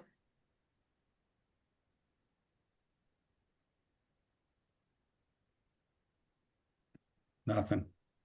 He's back. I see him. He's gone. He's hiding. No. How about now? Yep. Yes. Hey, sorry about that. I just had to replug in the mic. No, I just wanted to say I agreed with the chair's comments. I like the letter, including, as it was described. I don't have any substantive comments on the letter. I agree with the town jointly sending this with SVT. I just had one kind of super narrow question, which was given. So the 4 properties north of 290 obviously have unique topographies. There's like elevation drops of between 100 and 200 feet on each of those lots. I was just wondering if there's any like sort of specific conservation goals that can be specially achieved with that kind of unique situation. And my gut says probably not, but I don't know unless I ask. So And you're talking the ones that abut Mount Pisgah, correct, Jacob? Is that just so I'm that one, then the Green Street also, it has a lower spot that sort of has a creek going through it, and then there's a kind of a cliff that's about 100 or plus feet that go up toward where the development is, I think, if I'm not mistaken. I'm just looking at the topography map of our GIS maps. Yeah. You No, wanna you're share your correct, and I'm screen? sure a lot of you have walked out there. And I know some of the reason, I mean, these are great habitat because they're connectors to Mount Pisgah, right? But also there's trails going through most, if not all of those. I'm sure Brian may know by the back of his hand over there. But yeah, I think kind of both. It's a habitat strength over there, but also the recreational value of the passive for the connectivity over there for trails. Off the top of my head, but I'd have to look at each of the parcel if there was something other that really shone bright on our data. Thanks. Yeah, there's definitely trails on but all of those parcels. Right.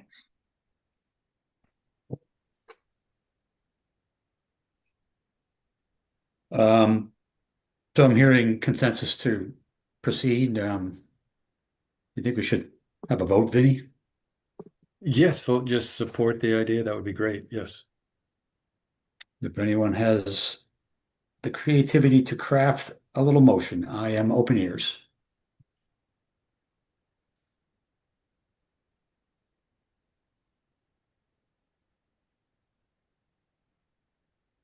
I would try, but I didn't hear most of the conversation, so.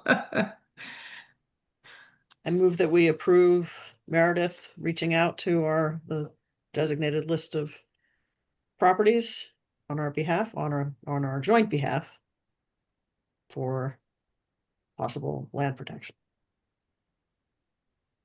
Second, Nice motion. Second by who? I'm sorry. Dan. Thank you, Dan. Motion by Leslie, second by Dan. Any further discussion? Just so is this the 12 properties or I was just going to ask for clarification, 17 so I know our properties? marching orders. Yeah. The list of 12, and then there was again the list of 5. Just so I'm clear. I move that we all of them. All. Okay. Great. Fantastic. Given our track record of responses, there's no reason to limit things. Here's hoping. Be a good problem to have that we have too many respondents. So Meredith, one other outreach attempt we've made a couple times is to do open houses. You're talking about with the personal connection, and that has failed miserably. And when you say open houses, is that, you, Leslie, have some folks in your neighborhood over to talk about these things, that type of thing, or something? We actually had one of the landowners was going to host it, right? Didn't we have the? Well, you're talking a long time back. Yeah. It was the Rostrins, right? Weren't the Rostrins going to host one? Yeah, and I believe something did occur, and this was almost before our time. And I'm trying to remember the gentleman who was kind of our conduit to SVT at the time. But at any rate, you're right. That was the one incident, I think, and then we tried to recreate the model, but we could still keep trying. And we tried to do a movie at the library with info night. It was like, what was it on? It was something fire. Not Mirror. Yeah, Dan would know. Dan, what was the name of the documentary? Yeah, Green Fire, it was called. Green Fire, that was Green it. Fire, Yeah, that's right. it's And nobody documentary. showed, right? Or Well, was we there- did. We We I think did, yeah. Yes. There was one guy from a different town. He didn't even live in Northborough. He showed up. And we said that we were told provide food, which we did, and Yeah, yeah. It's that was- it's really Hey, well. challenging. I know you all know.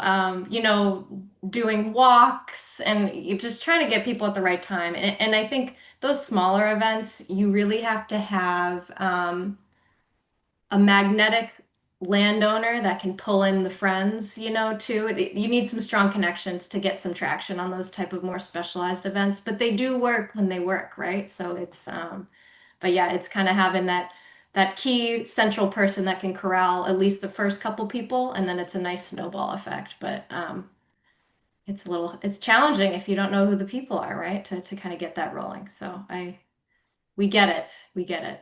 yeah. Got to keep preaching, even if it's to the choir, right? Right. So. Right.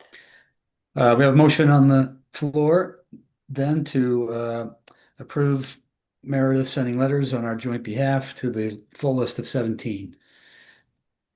If there's no more 18. 18, Gil, the other one. Oh, Gillern, right. Leslie, right? Yeah. So 18. Thanks, Vinny. Fair enough. May I have a roll call vote for all in favor? Leslie, Yes. Dan, Yes. Brian, Yes. Ashley, Yes. Carter, Yes. Jacob, Yes. and John. We're unanimous. Thanks for the effort, Meredith, now and in the future. Yeah. you Oh, for and having me. I just heard the Gillerans' name. I think it was on my list to reach out to them again, and I don't think I ever did. So just so you know, they need They're a back on the follow-up. list. Great. Well, thank you all, and it's great to meet a lot of you. I only really, I think, know Ashley and some of your names, but not even your faces. So it's nice to see you all and meet you.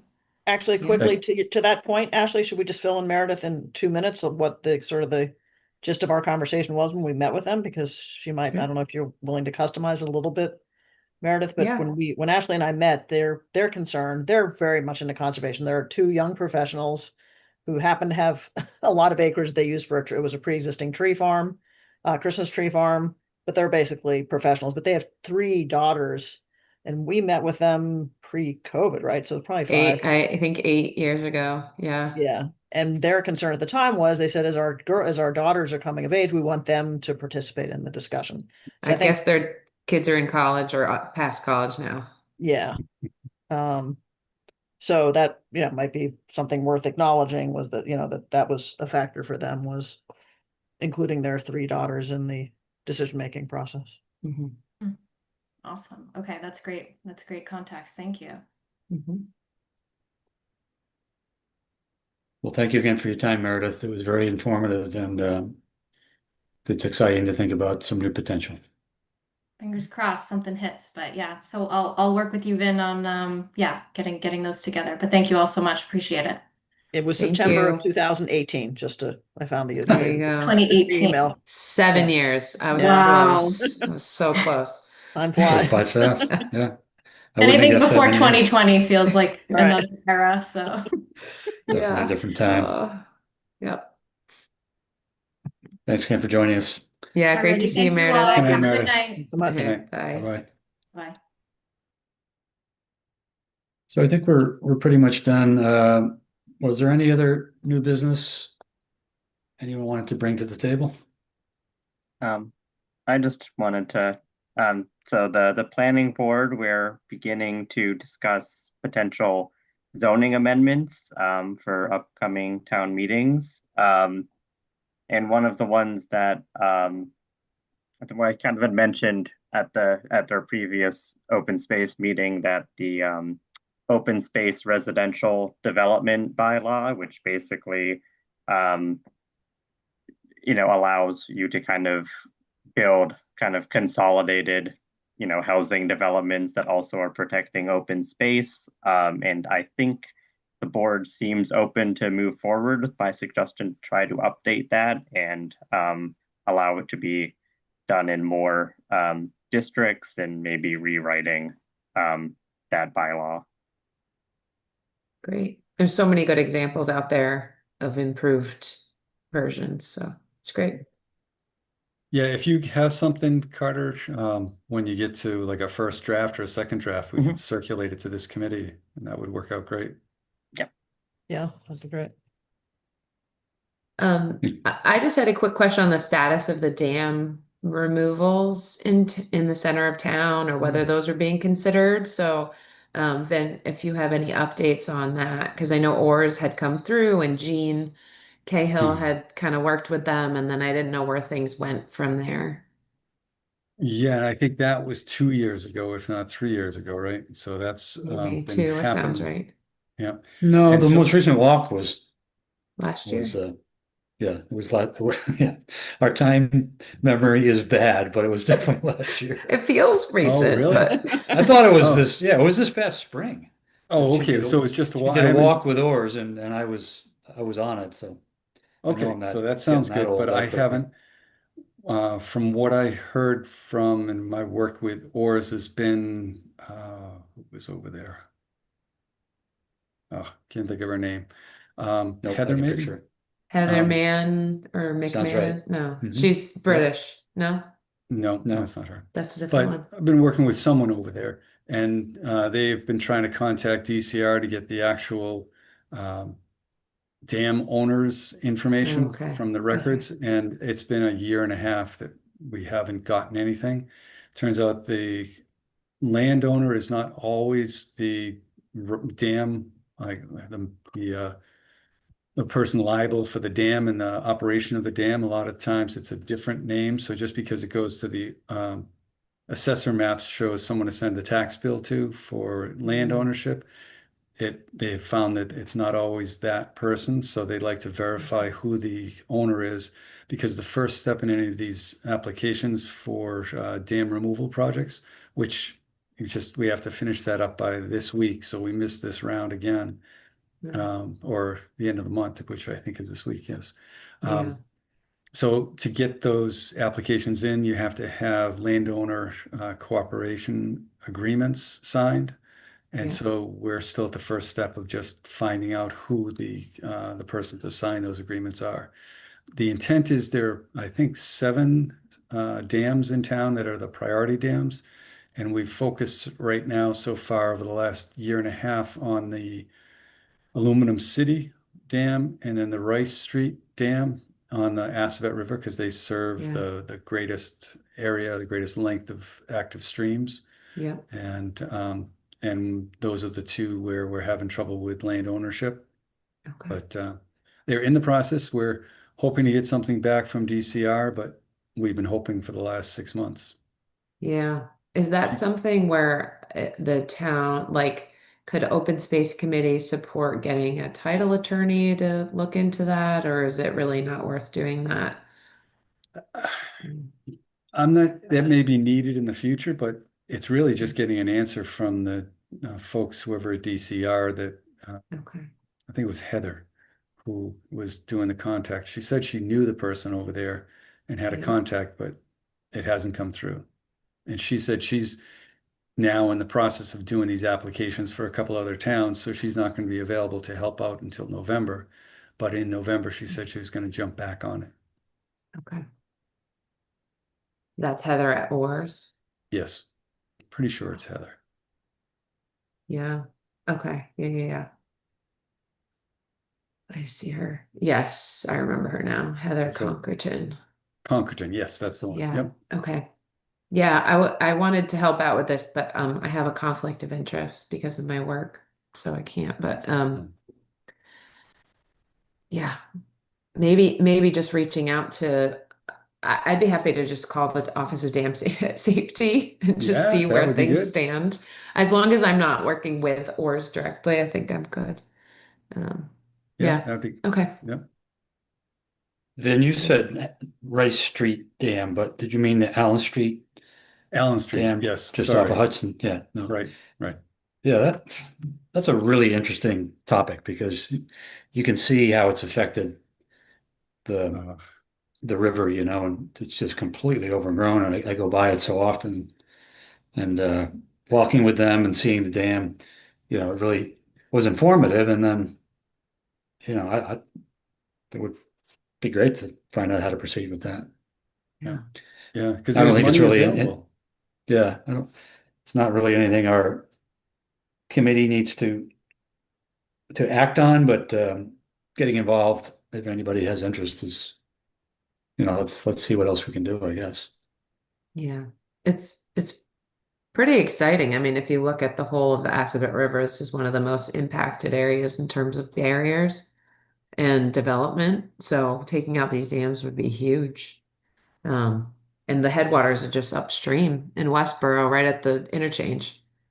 So, I mean, and then, north, it becomes a wild and scenic river, which is pretty exceptional. There's only so many in the country. So if we can do our part to kind of improve this section of the river, it'd be pretty cool for our town. How does it get to be wild and scenic? It has to be voted on by Congress and get a designation. Okay. We And could they're get all there. gonna We could agree. get Hell yeah.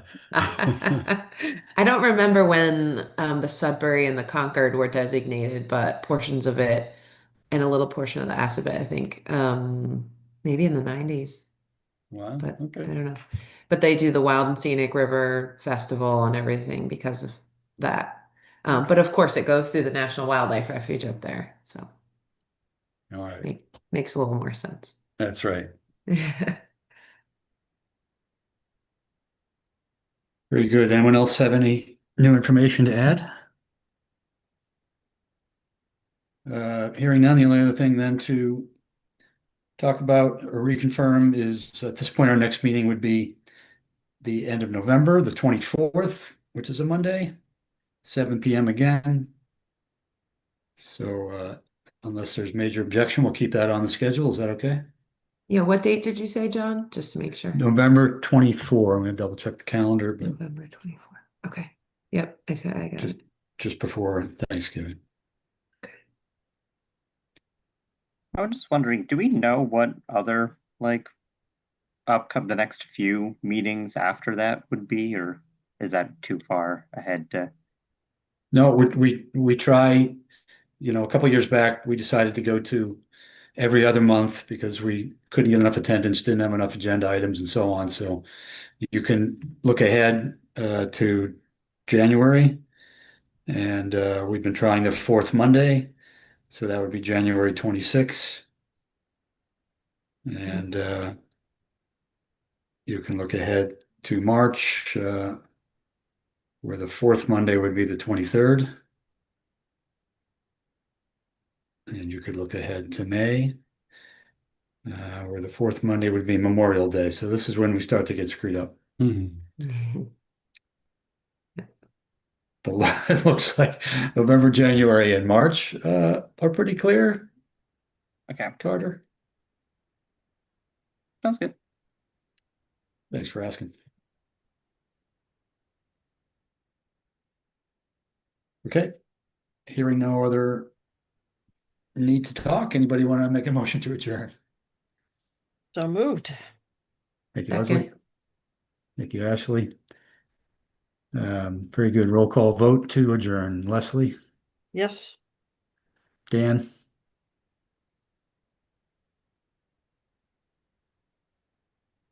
Dan, vote to adjourn. Sorry, yes. No problem. Brian, Yes. excuse me, Ashley, Yep. Carter, Yes. Jacob, Yes. and John, I'm in favor. Thanks, everyone. It was a good meeting, very informative. Thanks. Thank you. Thank you. Night. Vinny, would you Thanks mind for your staying on time. just for a quick minute for something totally unrelated? Thanks very much. I gotta shut the video down and the public meeting down, but Okay. I'll be right back. Hold on. Okay, thank you.